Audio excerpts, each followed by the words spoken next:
Hey folks, back with another vlog. This one is Gravity Falls, Season 1, Episode 17. I have no idea what this episode is called, but I do know that I liked it. This was a really good one. Once again, having two plots in parallel really strengthens the show. 30 minutes is just, 22 minutes is just too long for one plot. Unless it's a real complicated and good one, and I just don't see anything of the necessary complexity happening on this show. Tons of stuff going on here. Just gonna throw it out there before I forget. Stan keeps mentioning the apocalypse is coming, he's stocking up for the apocalypse. Normally, I would dismiss that as old man wackiness of Stan's usual form, I'm not sure it is. Simply because, way back in the first episode, he was connected with the secret passages and stuff where Dipper found the book, which implies he knows stuff. So something apocalyptic could be coming, and I'll be very interested if that does happen. First of all, it's very in keeping with the aesthetic of the show, the way it draws very heavily on things like Twin Peaks, very obviously, conspiracy stories in general, the mysterious book found in the woods is not quite Lovecraftian, but that general vicinity. Dunsany, maybe? I don't know. But the whole thing very much could well be building up to some kind of apocalyptic event. And that'll be very interesting for me because the past couple of years I've been making something of a study of apocalypses. As you well know, if you read my other work or you're on the Patreon, my main project is one of its main themes is deferred apocalypse and the kind of apocalyptic tenor of the 80s and 90s as it influenced the DC animated universe. So, definitely something I've been doing. My panel on apocalypses is available on this channel. So if you haven't watched it, you can see kind of my thoughts on apocalyptic works. It's primarily on anime, but I cover some influential Western stuff that fed into anime. Yeah. All that said, that's not the main thrust of the episode. That's not at all the main thing I want to talk about. I'm kind of going in reverse order, starting with other things, going to end with the main thing I want to talk about. So the next thing I'm going to talk about is the Mabel plotline, which was very good. I enjoyed it a lot. Boy bands are one of those things. I never liked them. Giving my age away a little bit. When I was a kid, it was New Kids on the Block. That was the boy band. In a lot of ways, it's kind of the original boy band, though you kind of make a case for, and music aficionados are going to punch me for this, you could make a case for the Beatles. The boy bands of today are essentially attempting to produce a manufactured pap version of Beatlemania. They are to the Beatles as McDonald's is to the hamburger.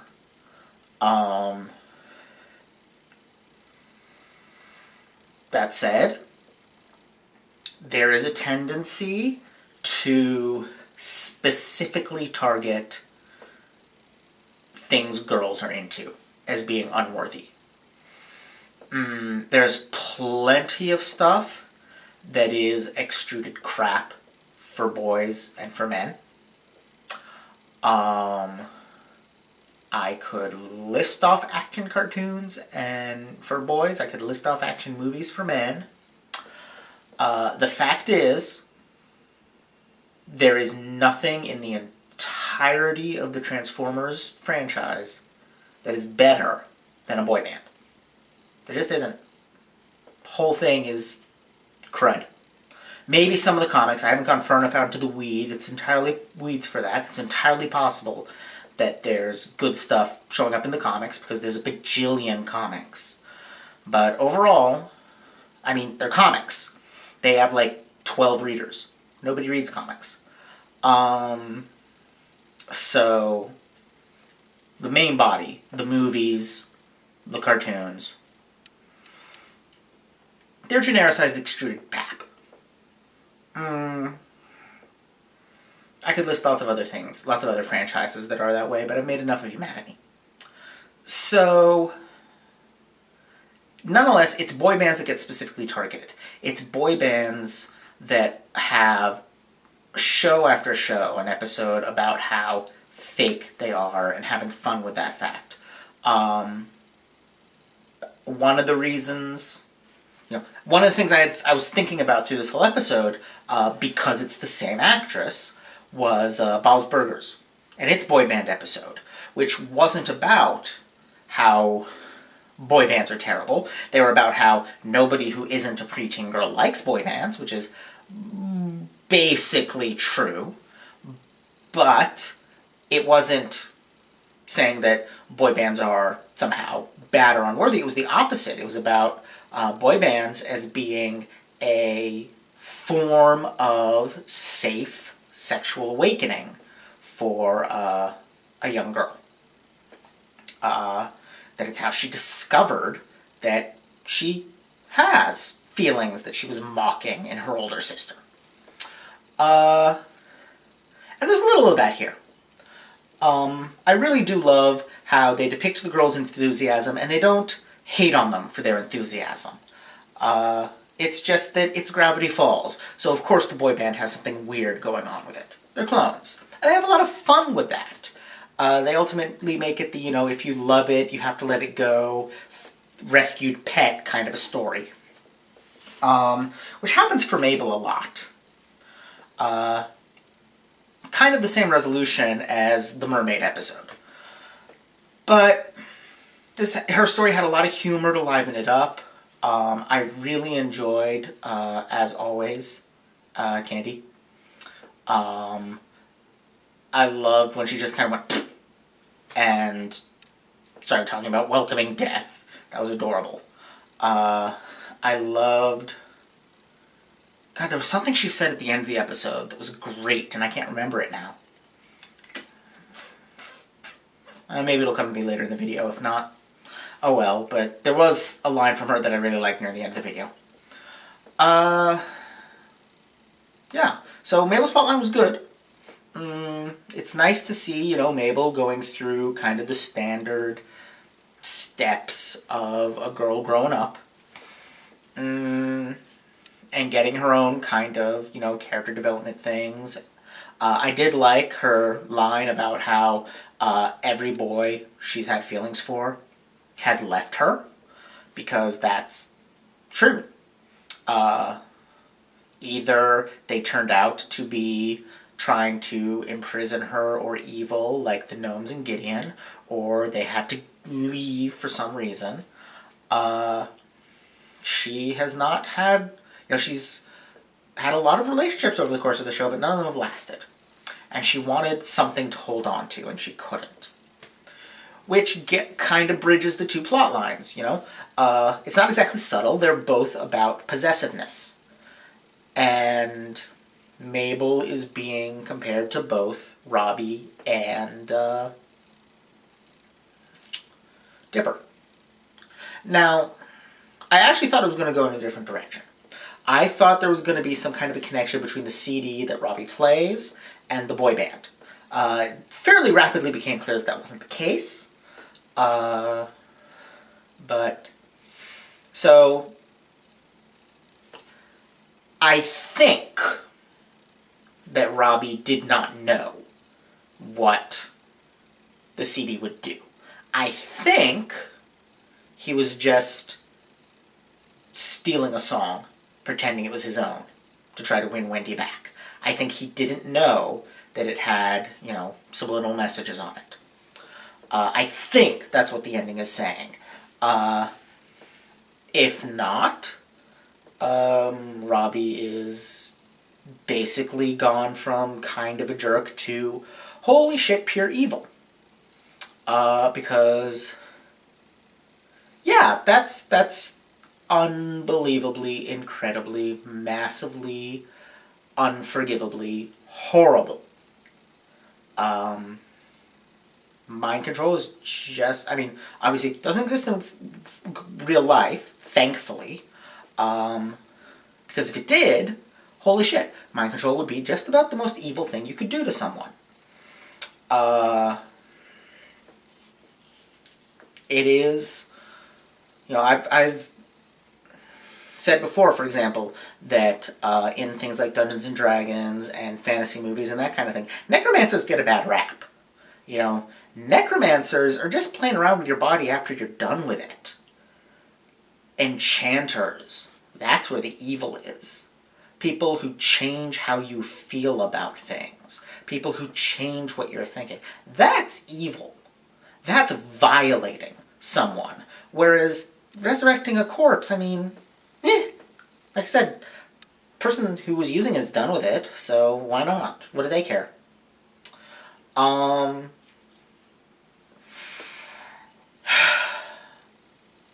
But, symbolically it fits, because it is really where Dipper is. He wants Wendy. He feels possessive toward Wendy.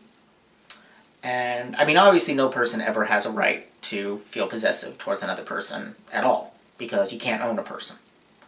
But it's particularly ugly, I think, when it's this kind of crush, this kind of, I have feelings for you, and therefore I am entitled to something from you.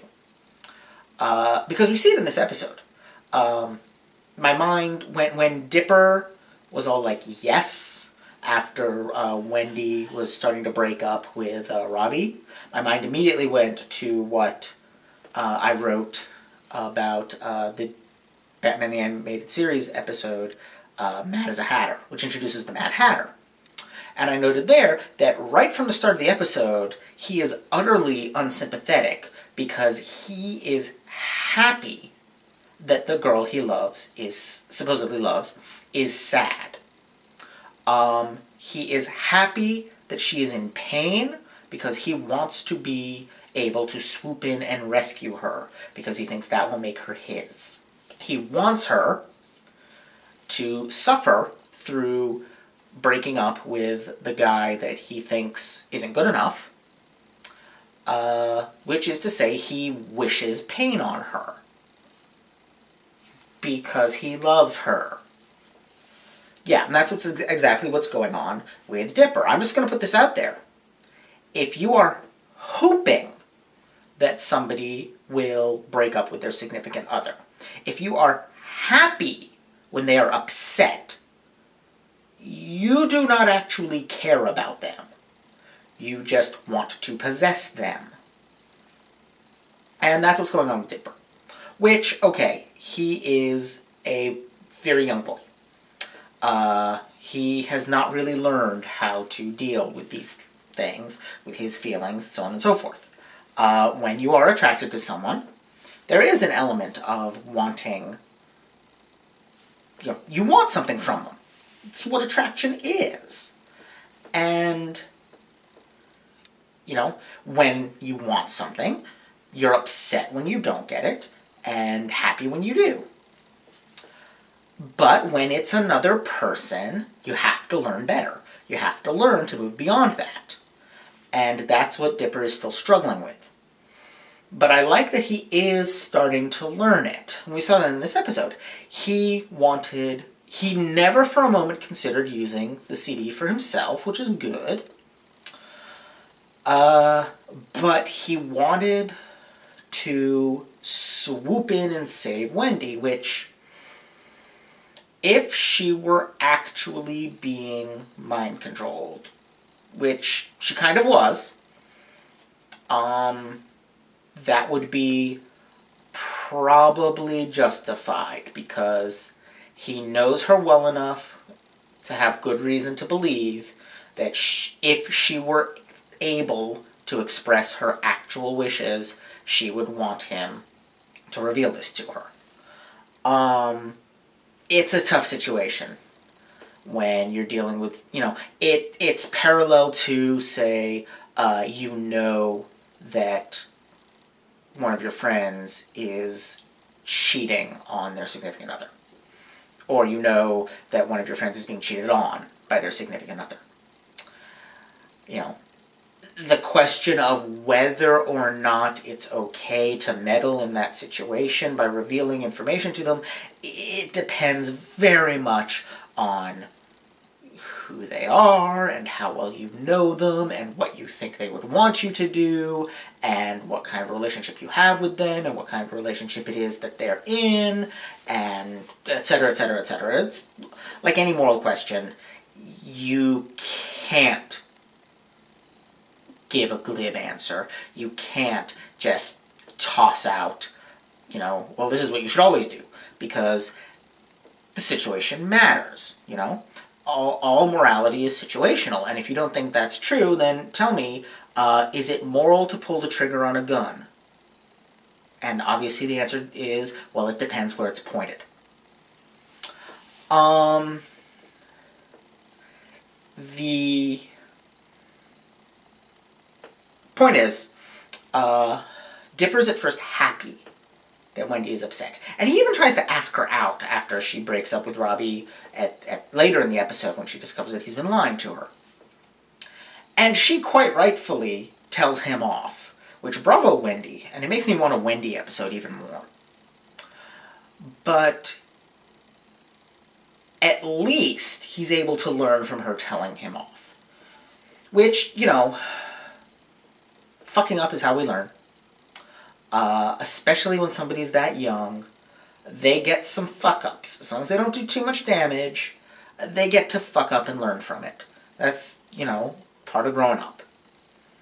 And that's really both Dipper and Mabel in this episode, is they have to learn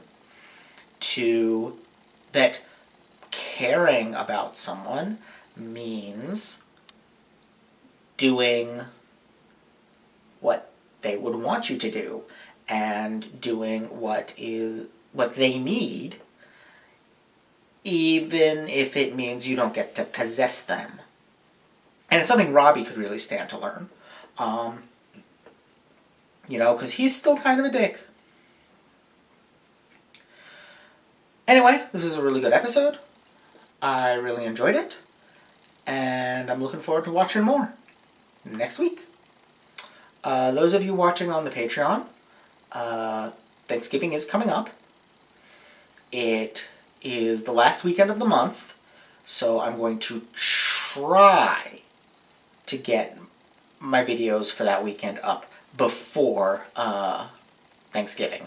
However, I am going on vacation from Wednesday through Sunday on Thanksgiving weekend, so I will not, if I do not get it up, then I'm not getting anything up until the next week, which means I usually try to make sure that the videos I have to do in a given month, I'll get done within that month, even if they don't always get done exactly on the weekend when I am aiming for.